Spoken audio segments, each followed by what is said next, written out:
अस्सलाम वालेकुम viewers and welcome to जायका कानपुरी। आज हम बनाने जा रहे हैं अपने किचन में पापड़ी चाट। तो ये चाट इतनी ज़्यादा क्रिस्पी है कि इसको हम आवर्स के बाद भी अगर तोड़ेंगे तो ये उतनी ही क्रिस्पी रहेगी। जबकि मैंने इसमें चटनी वगैरह भी ऐड किया है, उसके बाद भी ये पापड़ी सॉफ्ट नहीं होगी। तो चलें बनाना शुरू करते हैं पापड़ी चाट। लेकिन उससे पहले अगर आप मेरे चैनल पर नए हो तो चैनल को अभी सब्सक्राइब कर दीजिए। साथ में रेड कलर के सब्सक्राइब बटन को ज़रूर क्लिक कीजिए और बेल आइकन प्रेस कीजिए ताकि आपको मेरी लेटेस्ट रेसिपीज़ की नोटिफिकेशन मिलती रहे। तो चलें चीज़ें देख लेते हैं हम। सबसे पहले मैंने यहाँ पर एक गहरा बर्तन ले लिया है। तो बर्तन में मैं सबसे पहले ऐड कर दूँगी सेमोलिना यानी सूजी।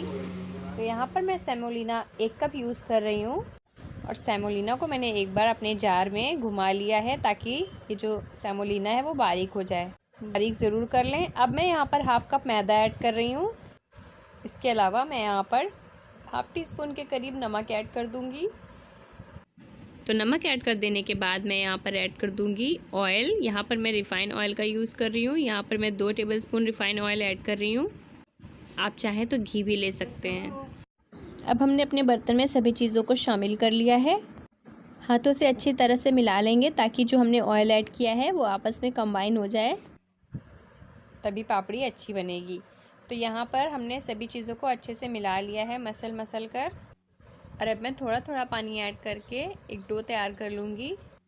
तो यहाँ पर हमें डो सॉफ्ट बनाना है क्योंकि ये सूजी है इसमें और पानी पीने में काफ़ी माहिर होती है सूजी। तो बस इसीलिए मैं इसको सॉफ्ट डो बनाऊँगी और फिर 15 मिनट रेस्ट पर रखूँगी। तो वो जैसी हमें पापड़ी के लिए डो चाहिए वैसा हो जाएगा। तो देखिए थोड़ा थोड़ा पानी ऐड करके हमने अच्छे से इसका डो तैयार कर लेना है।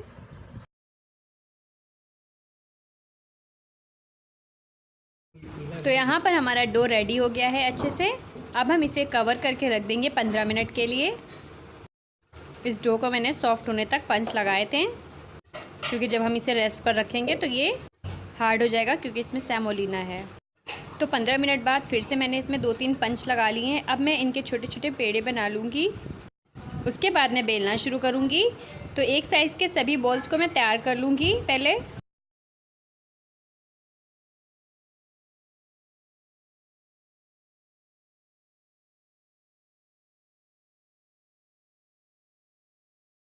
और अब मैं इन्हें बेलना शुरू करूँगी अपने चकले पर और एक ग्लास की हेल्प से कट कर लूँगी। तो यहाँ पर हमें ज़्यादा पतला नहीं बेलना है, इस तरह से बेलना है। आप देख लें ये। तो मैं यहाँ पे ग्लास से कट कर रही हूँ। अगर आप चाहें तो कुकी कटर से भी कट कर सकते हैं पापड़ी को। तो सभी पापड़ी को इस तरह से रेडी कर लेंगे कट करके। दूसरे वाले बॉल्स जो हैं वो भी हम रेडी कर लेंगे इस तरह से बेल कर और कट कर लेंगे। अब मैं यहाँ पर पापड़ी को फोक कर रही हूँ क्योंकि जब ये पापड़ी ऑयल में जाएगी तो ये फ़ौरन से फूल जाएगी। तो यहाँ पर हमें फूलने नहीं देना है, पापड़ी को बिल्कुल फ्लैट पापड़ी बनानी है। तो इसलिए मैं यहाँ पर फोक कर रही हूँ। फोक करने से ये फूलेगी नहीं। तो मैं सभी पापड़ियों को इसी तरह से फोक करते जाऊँगी और ऑयल मैंने गर्म होने रख दिया है। तो गरम तेल में हम पापड़ी को फ्राई कर लेंगे। यहाँ पर पापड़ी फ्राई करने के लिए मैंने पहले फ्लेम को हाई रखा था, उसके बाद मीडियम कर दिया है। हाई फ्लेम पर अगर हम पापड़ी को फ्राई करेंगे तो पापड़ी सॉफ्ट हो जाएगी। हमें सॉफ्ट नहीं बनानी है यहाँ पर। और अगर मीडियम फ्लेम पर हम पापड़ी को फ्राई करेंगे तो आधे से 1 घंटे तक ये पापड़ी उतनी ही क्रिस्पी रहेगी। तो इन पापड़ियों को हम लगभग 5 मिनट मीडियम फ्लेम पर फ्राई करेंगे।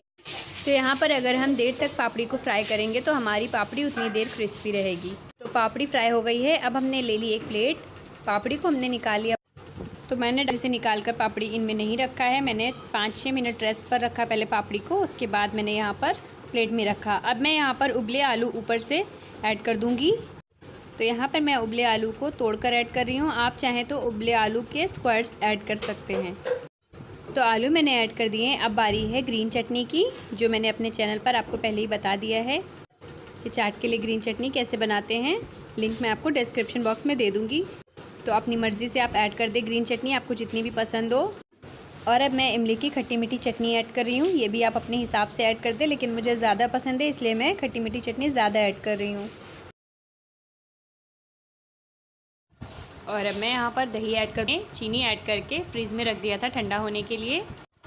तो यहाँ पर मैंने थिक दही का यूज़ किया है। दही में मैंने पानी नहीं ऐड किया है।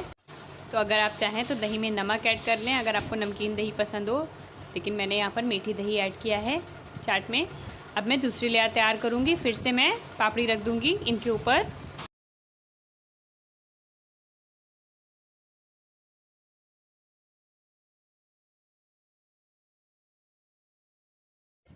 तो ये सेकेंड लेयर में भी हम ग्रीन चटनी और खट्टी मीठी चटनी और दही ऐड कर देंगे।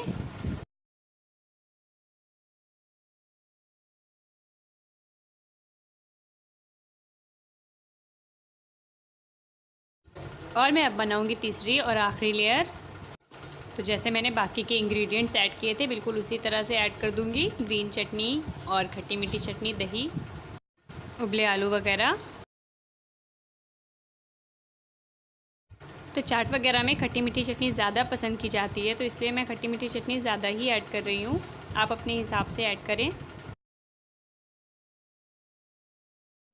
आपको जैसा भी पसंद हो। अब मैं यहाँ पर दही ऐड कर दूँगी। दही से मैं पापड़ियों को कवर कर दूँगी।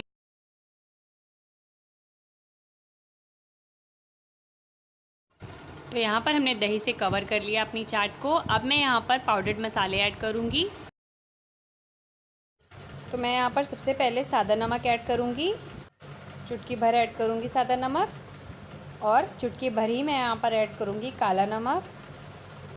काला नमक ऐड कर देने के बाद अब मैं यहाँ पर ऐड कर दूँगी लाल कुटी मिर्च, जो मैंने घर पर ही बनाया है। आप चाहें तो पाउडर ऐड कर दें। यहाँ पर मैंने चुटकी भर ऐड किया है, ज़्यादा नहीं ऐड किया है। और अब मैं हाफ़ टी स्पून भुना कुटा ज़ीरा ऐड कर दूँगी यहाँ पर, और हाफ़ टी स्पून मैं यहाँ पर चाट मसाला ऐड कर दूँगी। आप चाहे तो ना ऐड करें, लेकिन मैंने ऐड कर दिया क्योंकि मुझे पसंद है चाट मसाला चाट वगैरह में। और अब मैं यहाँ पर ऐड कर दूँगी बारीक सेव, जो हम चाट वगैरह में ऐड करते हैं।